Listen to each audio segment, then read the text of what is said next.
আপনি অকৃতজ্ঞ। আপনি নয়, আপনাকে বলছি। জি, আপনি অকৃতজ্ঞ। জানতে চান কেন? কোনো প্রাণী যদি সামান্য উপকার পেয়ে কৃতজ্ঞ থাকে, আর একজন মানুষ যদি অনেক বড় উপকার পেয়েও অকৃতজ্ঞ থাকে, তবে ওই প্রাণীর চরিত্র আপনার থেকেও শ্রেষ্ঠ। এজন্যই শেখ সাদি বলেছেন, কৃতজ্ঞ কুকুর অকৃতজ্ঞ মানুষের চেয়েও ভালো। একজন মানুষ যদি উপকার ভুলে যায়, সাহায্য পাওয়ার পরেও যদি সে সাহায্যকারীকে উপেক্ষা করে, তবে তার মানবিকতা ধীরে ধীরে ক্ষয় হয়ে যায়। একটি কুকুরও তার মালিকের প্রতি তার বিশ্বাস এবং আনুগত্য ধরে রাখে।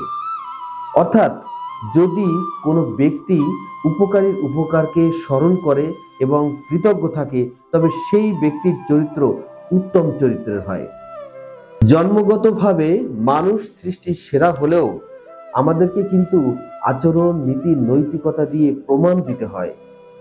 জীবনে আপনি যত বড় উপকার পেয়েছেন, সেটি যাই হোক না কেন, ছোট বা বড় যাই হোক না কেন, সেটা কিন্তু আপনি যদি স্মরণ রাখেন, আপনি মনে রাখেন এবং আপনি যদি কৃতজ্ঞ থাকেন, তাহলে সেটা হবে মানবতার লক্ষণ।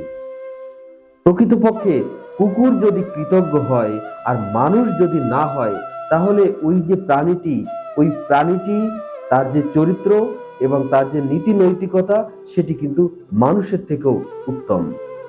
অর্থাৎ, যার ভিতরে মানবিক গুণ আছে সে কিন্তু মহান, আর যার ভিতরে মানবিকতা নাই, যার ভিতরে কৃতজ্ঞতা বোধ নাই, সে কিন্তু মানুষ হয়েও মূল্যহীন।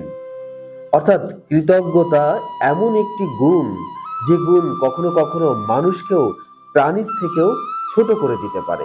সুতরাং আমার কথা নয়, মনীষীদের এই কথাগুলো মেনে চলুন, আপনার জীবনের হিসাবটাই বদলে যাবে। ইয়েস।